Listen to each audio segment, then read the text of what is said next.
Bismillahirrahmanirrahim. Assalamualaikum warahmatullahi wabarakatuh. Rabbi shrah li sadri wa yassir li amri wahlul 'uqdatam min lisani yafqahu qawli. Assalamualaikum doktor. Saya Puan Siti Halina binti Muhammad Khalil dari Pusat Pembelajaran OUM Simpang Redang, Ruang 7. Hari ini saya akan berkongsi berkaitan dengan slide untuk mata pelajaran AMSU 5203. Sebelum tu kita akan lihat ini antara 4 karya klasik yang saya telah pilih untuk dibentangkan karya klasik tempatan. Pertama ialah tafsir Al-Ihsan, yang kedua tafsir pimpinan Ar-Rahman, dan yang ketiga tafsir Arawi dan juga tafsir Pedoman Al-Taqib. Kalau kita lihat kat sini karya klasik tafsir Al-Ihsan, namanya tafsir kitab Al-Ihsan, di mana telah digarap oleh Haji Muhammad Said bin Umar bin Amiruddin bin Abdul Karim, diterbitkan oleh Maktabat Dar Al-Ma'arif dan tahun terbitannya pada tahun 1970, dan jumlah halamannya adalah sebanyak 357 surat. Seterusnya adalah tafsir pimpinan Ar-Rahman yang telah digarap oleh Syekh Abdullah Basmi dan diterbitkan oleh Darul Fikir Kuala Lumpur, telah melalui terbitan sebanyak 3 kali pada 1998, 1970 dan 72, mengandungi 1512 muka surat. Dan seterusnya adalah tafsir Arawi yang kita tengok telah dikarang oleh Tuan Haji Yusuf bin Abdullah Arawi dan diterbitkan oleh Maktabah Al-Haj Haji Abdullah bin Muhammad Nuruddin Arawi Pulau Pinang, diterbitkan pada tahun 1951 dan juga 1975, mengandungi 105 muka surat hingga 203 muka surat. Dan yang last sekali pilihan saya ialah tafsir Pedoman Al-Taqib yang telah dikarang oleh Dr. Abdul Hayy Abdul Syukur dan diterbitkan oleh Jabatan Kemajuan Islam Malaysia dan juga Utusan Publication. Telah mengalami beberapa tahun terbitan, iaitu pada 2003, 2005, 2008 dan juga 2010, dan mengandungi 5 hingga 600 muka surat. Seterusnya inilah dia tafsir Al-Mutakin yang telah ditulis oleh Dr. Abdul Hayy Abdul Syukur, dan beliau merupakan penerima anugerah Perdana Wali Rasul untuk tahun 2011. Telah diterbitkan oleh pihak JAKIM dan juga perbahasan dalam kitab ini bersifat kontemporari. Telah disimak oleh lembaga semakan pakar yang dipengerusikan oleh Profesor Datuk Abdul Syukur bin Haji Hussein yang merupakan pengerusi Jawatankuasa Fatwa Kebangsaan ketika itu. Dan ahli lembaga semakan ini juga terdiri daripada golongan-golongan profesional dan juga ulama dalam bidang tafsir, hadis dan juga bahasa seramai 20 orang. Seterusnya kita tengok kelebihan kitab ini ialah kitab ini menggunakan pendekatan maksud, iaitu pentafsiran Al-Quran dengan Al-Quran, Al-Quran dengan hadis dan juga Al-Quran dengan ijtihad sahabat. Juga pendekatan makul, iaitu pentafsiran perpadukan kaedah bahasa, prinsip syarak dan pengertian kalimat yang sesuai dengan ketentuan syarak. Dia mengambil kira pendekatan ulama silam dan juga semasa seperti As-Said Al-Qutub, Dr. Yusuf Al-Qadrawi dan Dr. Muhammad Said Tantawi. Seterusnya antara kelebihannya ialah tafsir ini diberi nama tafsir Pedoman Al-Taqib sebagai satu kesinambungan daripada tafsir terdahulu, iaitu tafsir pimpinan Ar-Rahman. Tafsir ini juga merupakan satu pedoman kepada orang yang ingin mendapatkan pimpinan dan juga bimbingan. Dihasilkan oleh anak tempatan, dan kalau kita tengok kat sini tafsir ini telah membagikan ayat kepada kelompok kecil bagi memudahkan pembaca. Antara kelebihannya dinyatakan di sini dinyatakan asbabun nuzul, sebab turunnya ayat, dijelaskan munasabah dan ayat dengan ayat sebelumnya dengan ayat sebelumnya. Munasabah antara ayat dan ayat sebelumnya. Dijelaskan munasabah antara satu surah dengan surah sebelumnya, dan dijelaskan kandungan dan kelebihan surah tersebut. Seterusnya ini adalah tafsir kitab Al-Ihsan. Yang kita dapati kisah kitab ini mengandungi 357 muka surat. Seterusnya kitab tafsir Al-Ihsan ini ialah kalam atau buah tangan dari Tuan Haji Muhammad Said bin Umar Al-Khatib, seorang alim dan mufti dari negeri Kedah yang mangkat ataupun meninggal pada tahun 1932 Masihi. Kitab ini sangat masyhur di bahagian utara dan juga Patani dan digunakan di pengajian di masjid-masjid. Kalau dilihat, kitab ini menggunakan sepenuhnya tulisan Jawi dan penyeragaman ejaan dari kebentuknya lebih jelas dan mudah bagi pengajian dan juga untuk pembacaan. Dia juga telah diterbitkan dan diperjelaskan dengan beberapa ungkapan bahasa Kedah. Kalau kita tengok terbitan ini, dia mendapat kerjasama antara Akademi Jawi Malaysia dan pasukan pentashrif yang terdiri daripada pensyarah pengajian Islam dari 3 universiti yang terkemuka di Malaysia, iaitu Universiti Sultan Abdul Halim Muazzam Shah, Universiti Sains Malaysia dan juga Universiti Malaysia Perlis. Seterusnya ini adalah Tafsir Arawi. Kalau kita tengok, tafsir ini mempunyai nilai yang tersendiri. Ia dapat perhatian yang paling tinggi di halayak ramai sehingga terbitannya diulang cetak beberapa kali. Hasil ini diusahakan oleh beliau sendiri dan hingga hari ini masih lagi dicetak. Dia menjadi bahan tafsir oleh masyarakat tempatan dan menjadi bahan kajian oleh peringkat-peringkat universiti dan pengajian tempatan. Tafsir ini telah diperbaiki mutu dan ia mudah dipahami dan sesuai digunakan walaupun mengikut peredaran masa. Seterusnya ini adalah tafsir Ibn Ar-Rahman yang mempunyai edisi Rumi dan juga Jawi. Mempunyai halaman yang saya nyatakan sebelumnya 1512 dan mempunyai kitab tafsir Ibn Ar-Rahman ini mempunyai pengertian Al-Quran 30 juzuk. Okey. Dan seterusnya inilah pada asalnya kitab ini terbagi pada 3 jilid. Diterbitkan pada 3 tahun yang berbeza dan adalah hasil terjemahan Syekh Abdullah Rasmi dan telah disemak dan disahkan oleh Mufti Kerajaan Kelantan dan ia mendapat keizinan di bawah Jakir. Istimewa kitab ini ialah, kalau kita tengok kitab ini, dia memperjelaskan maksud sesuatu ayat dengan ayat. Pengarangnya tidak terlalu terkongkong dengan istilah asal iaitu bahasa Arab. Sebaliknya, dia cuba menyesuaikan ungkapan bahasa Melayu ataupun bahasa Malaysia yang paling tepat dengan tafsirannya. Di samping itu, rangkaiannya dan ayat memerlukan penjelasan dan huraian lanjut. Diadakan penghuraian dalam berbentuk nota kaki. Nota kaki yang ada di bawah setiap halaman lah diperjelaskan lagi. Kitab tafsir ini juga tidak mengabaikan autoriti kitab tafsir ulama silam yang terdahulu.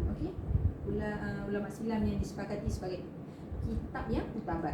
Antara kitab yang jadi sandaran pendapat dan tafsiran ini seperti Jami' Al-Kabayan, Tafsir Ibn Kathir, Tafsir Al-Ma'amani, Tafsir Jala'in dan juga Tafsir Fizilal Al-Quran. Seterusnya kita tengok keistimewaan kitab ini. Ia disusun dan disajikan sesudah meneliti berbagai kitab tafsir mutabar tersebut dengan dipilih pendapat yang difikirkan munasabah paling berautoriti dan yang paling penting sekali kita tengok kat sini, dia disesuaikan dengan suasana hidup masyarakat Indonesia. Di samping kitab-kitab tafsir mutabar ini, pengarang menyusun kitab tafsir ini menyandarkan tafsir dan terjemahan mereka kepada sejumlah kitab hadis yang termasyhur. Ini kita dapat rasakan amat penting kerana untuk memahami setiap ayat Al-Quran tu, kita perlulah mengetahui hal-hal yang berkaitan langsung dengannya, seperti asbab al-nuzul, sebab diturun, tempat diturunkan, diperjelaskan oleh baginda sallallahu alaihi wasallam berkenaan suatu ayat dan seumpamanya. Ini semua dapat disingkat dalam kitab-kitab hadis mutabar. Seterusnya kalau kita tengok di sini antara kitab yang dijadikan rujukan, inilah dia. Fath Al-Bari, Sahih Muslim, Al-Jami' Al-Syahir yang juga dia telah Al-Jami' Al-Syahir Syah Al-Azizi dan Syah Al-Kafini. Jadi kitab ini pada setiap permulaan suatu surah dijelaskan perkara-perkara penting, iaitu tempat diturunkan, bilangan ayat, sebab penamaan surah dan intisari surah. 4 perkara penting. Jadi kesimpulan kalau kita tengok, kita haruslah pegang kepada wahyu dan tafsiran-tafsiran Al-Quran ini agar kita tidak hanya dibawa oleh unsur negatif kemodenan teknologi dan sebagainya. Pendekatan diri pada Al-Quran tidak bermakna kita hanya sekadar membaca, tetapi kita haruslah mengambil inisiatif untuk faham maksud ayat, memenuhi setiap tuntutan ayat, dan selanjutnya menterjemahkannya ke dalam kehidupan kita seharian. Kalau kita lihat untuk mencapai pemahaman isi kandungan Al-Quran ini, sebaik mungkin kitab tafsir Ar-Rahman ini dapat membantu umat Islam negara ini, dan terjemahan dan tafsir yang jelas dan untuk mudah dipahami. Okey, dan kesimpulannya, kita haruslah cuba memahami dan mengambil pengajaran yang ada, memasukkan dalam kehidupan kita seharian agar kita dapat mencapai hidup yang diredai, insya-Allah. Dan seterusnya, ini antara dua kitab yang saya pilih, kitab Tafsir Ar-Rawi dan juga kitab Tafsiran Pedoman Muttaqin. Dua kitab ini kita telah menyatakan banyak kelebihannya. Jadi di sini saya ulas sedikit. Pertama, pengarang telah mentafsir beberapa surah dan memberikan sedikit huraian tentang Bismillah. Bahagian pertama kitab ini menguraikan surah-surah yang bermula dari surah Al-Fatihah hingga surah Ad-Duha yang terkandung dalam 104 halaman tercetak. Dalam bahagian kedua tafsir ini, beliau menyambung surah yang seterusnya bermula dari surah Al-Lail sehingga surah An-Naba yang terkandung 203 halaman yang bermula daripada buku surat 105 hingga 103. Pengarang telah menggunakan beberapa kitab rujukan dalam menghasilkan karya beliau, antaranya ialah tafsir Juz Amma Imam Muhammad Abdul Hajj Al-Alamah Al-Sawi Al-Tafsir Al-Jalan, Tafsir Al-Maraqi Juz 30, Tafsir Syakawani atau Al-Fat Al-Qadir, Tafsir Al-Jawhir dan lain-lain. Jadi kitab ini sebelum ditafsirkan, dia menjadikan banyak kitab-kitab hebat yang lain sebagai sumber rujukan. Okay, seterusnya kitab Pedoman Muttaqin. Okay, sebuah kitab yang contemporary bahasa Melayu dan ditulis oleh Dr. Abdullah Hayy Abdul Syukur. Dia merupakan cendekiawan Muslim yang terkenal di Malaysia. Tafsir ini adalah kesinambungan tafsir Ar-Rahman. Kalau kita tengok, beliau ini meletakkan agar tafsir ini difahami oleh semua lapisan masyarakat Indonesia, insya-Allah. Jadi antara kelebihannya ialah beliau memudahkan para pembaca. Pengarang juga meletakkan beberapa judul khusus berdasarkan kandungan ayat yang akan ditafsirkan. Kemudian mengemukakan daftar isi, hadis, asar dan syair, dan dimasukkan dalam pentafsiran pada akhir kitab setiap juz. Ini antara keistimewaan tafsir Pedoman Muttaqin dibandingkan dengan kitab tafsir yang lain. Kitab ini ditulis menggunakan bahasa Melayu, tulisan Rumi, dan pengarang mengemukakan sinopsis pada setiap surah. Sinopsis ini macam ringkasan pendek, okey, pada setiap surah yang ditafsirkan. Jadi pengarang telah menggunakan pendekatan maksud dan ma'qul untuk kita semua rakyat Malaysia lebih memahami. Jadi kitab ini senang kata kita panggil macam mesra alam, mesra dengan kita semua, dan mengikut situasi dan budaya masyarakat Malaysia, insya-Allah. Seterusnya untuk metodologi penafsiran dan penulisan Ar-Rawi, kita tengok kat sini ada 3 metod. Pertamanya pada bahagian di atas tafsir, beliau nyatakan nama surah, okey, ditafsir dalam bahasa Arab seperti biasa dalam mana-mana kitab tafsir. Okey, dan beliau menjelaskan pada surah tersebut sama ada ayat makkiyah dan juga madaniyah. Okey, yang seterusnya menyatakan surah Al-Quran yang hendak ditafsirkan sehingga selesai beserta dengan baris mengikut rasman Usmani. Okey. Jadi beliau menyatakan secara uraian keseluruhan atau intisari umum terhadap setengah surah yang hendak ditafsirkan. Yang ketiganya, beliau mentafsirkan ayat Al-Quran berdasarkan ayat ke suatu ayat yang lain mengikut keadaan satu ayat itu. Ada yang huraiannya panjang dan ada huraiannya yang pendek. Jadi surah yang panjang didatangkan hanya sebahagian ayat, kemudiannya didatangkan huraian secara menyeluruh bagi sebahagian ayat seterusnya. Yang keempat, mentafsir ayat ke ayat sehingga selesai potongan sebahagian ayat tersebut. Begitulah metode beliau bagi potongan ayat yang seterusnya. Kalau kita tengok, ini juga merupakan metode terbaik dalam tafsir Al-Quran ialah dengan menggunakan metode tafsir bil al-maksud, iaitu mentafsir Al-Quran dengan Al-Quran. Yang seterusnya juga boleh juga mentafsir Al-Quran dengan hadis. Yang seterusnya mentafsir Al-Quran dengan para pendapat sahabat, tafsir Al-Quran dengan pendapat sahabat. Okey. Tetapi apabila kita melihat kepada metode yang digunakan oleh pengarang dalam penulisan ini, hampir tidak didapati metode tersebut digunakan dalam tafsiran beliau. Beliau mungkin tidak memasukkan metode tersebut disebabkan beliau ingin mengemukakan pada para pembaca baca satu bentuk tafsir yang ringkas agar mudah difahami. Okey, jadi kalau kita tengok kat sini, metode susun yang digunakan oleh pengarang seperti yang kita dah nyatakan di atas. Pertama, dia merujuk kepada ataupun menekankan kepada 3 aspek, iaitu tentang aspek sejarah, sebab turunnya ayat, keduanya menyatakan faedah dari setiap surah yang dinyatakan, dan yang ketiganya ialah pengajaran yang dapat diambil dari ayat tersebut. Okey, seterusnya ini adalah metode penulisan Ar-Rawi. Metode penulisan Ar-Rawi menekankan kepada 3 bentuk. Pertama, menekankan kepada aspek sejarah dan juga asbab an-nuzul, iaitu digunakan oleh Al-Quran untuk memberi pengajaran kepada manusia adalah dengan menghuraikan setiap peristiwa pada masa lalu atau sejarah dalam bentuk kisah. Okey, jadi Al-Quran ini ada mengandungi mesej yang nak disampaikan kepada manusia yang terdapat dalam sesuatu surah. Aspek sejarah ni penting kerana dengan mengetahuinya kita mendapat pengajaran dan juga secara tak langsung mengetahui cara terbaik untuk kita menyampaikan sesuatu pengajaran melalui kisah dan juga sejarah. Seterusnya, faedah dan hikmah beramal dengan surah tertentu. Jadi surah perbahasan tafsir Ar-Rawi ini dinyatakan beberapa faedah dan hikmah beramal dengan surah tertentu. Metod ini lebih kurang sama sebagaimana yang dilakukan oleh Zamakhsyari dalam kitab Tafsir Al-Kashaf.